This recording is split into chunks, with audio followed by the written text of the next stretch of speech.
Good evening, everyone, and welcome to Riverside Brookfield High School. I am Eric Henry. Take a look at this. He's going to take the carry 21 yards, going virtually untouched, scampering into the end zone. And we'd hear more from Mr. Howard on the afternoon.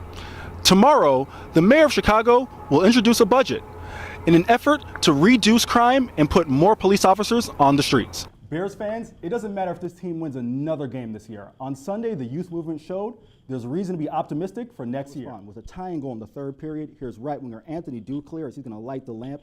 That's his team leading 7th goal of the season. It's a tough job, but someone's got to do it. Quarterback Mr. Bisky scrambles, takes some hits, and now he's won his first game as starting quarterback for the Chicago Bears. Newsbeat's Eric Henry is here with sports. If you're a Chicago sports fan, this weekend went from bad to worse to just horrible, guys, so jump right into it. It was supposed to be the return of the legendary Miami-Notre Dame football rivalry, but all Irish fans saw was Miami's turnover chain. Looks like Notre Dame left its fight in South Bend. Mayors from cities around the world met here at 2 Prudential Plaza today to mark the inaugural North American Climate Summit. After President Trump announced his intention to withdraw the United States from the Paris Agreement, more than 2,300 cities, counties, and states, representing half of the U.S. economy and population, signed America's pledge. We are still in. There are only 2 people that do not believe there are climate change. One is at 1600 at Pennsylvania Avenue, and the other one's at the EPA. As the President of the United States, you really need to believe in everything that's going on in your country, even if you really don't believe in it. I know a lot of people don't believe in climate change, but it's important. It's the environment, and I think Trump pulling out of the Paris Agreement was a horrible decision.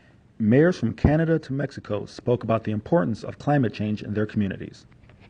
And as mayors, we're charged with the responsibility to act and deal with the impacts that we're facing, which are very real. Scientists suggest that the intensity of the hurricanes will be more frequent, causing harder storms, such as the ones that have affected New Orleans, Miami, and Houston, to hit the United States more frequently. Houston was destroyed this year, so I think that they're, becoming more powerful. They're becoming, more frequent. If you weren't with us last week, you missed the show.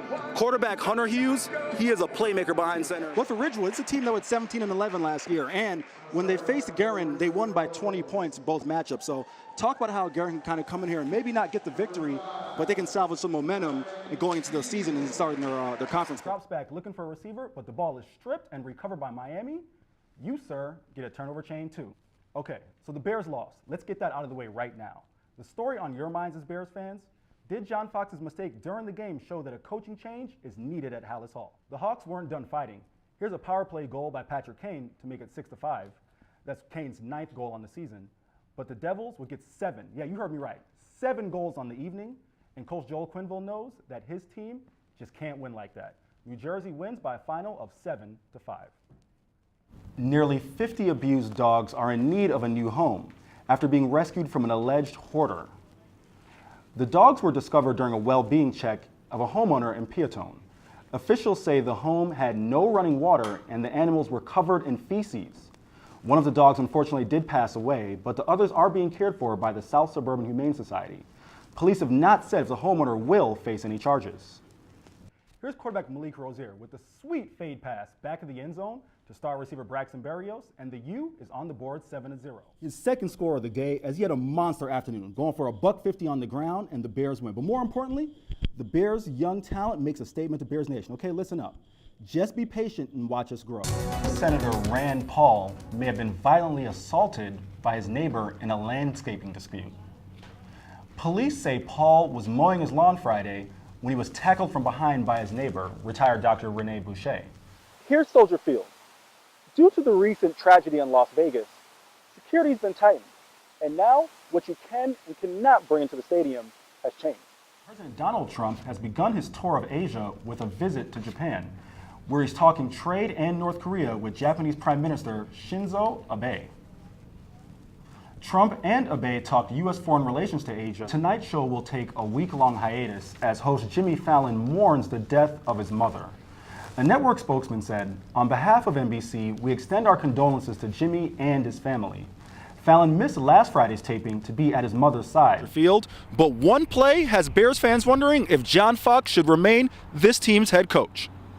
Running back Benny Cunningham catches a screen pass and makes a nice effort to get down to the 3-yard line.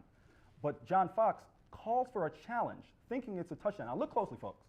The ball comes loose, and it's going to hit the pylon. That means it's Green Bay's ball, with Chicago losing the chance to get valuable points. That wasn't noted until Fox challenged the play, and that look right there says it all. He knows he cost his team points. Disbelief and disappointment is written all over John Fox's face. Those are the mistakes right there that have hurt Chicago all year long. Sunday's loss against New Jersey sums up the Hawks season so far.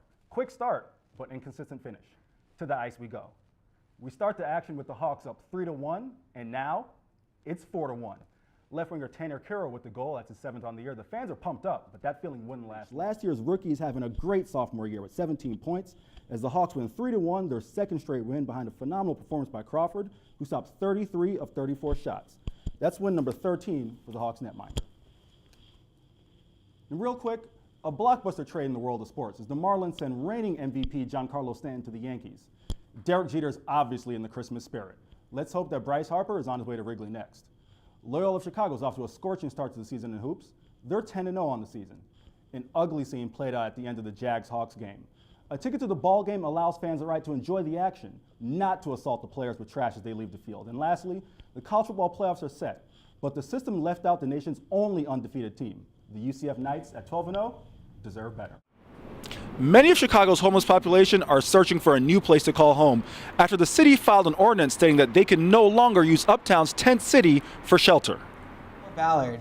And I'm Eric Henry. For Ibrahim Sammer on sports and Gianna Girolamo on weather, make it a great day.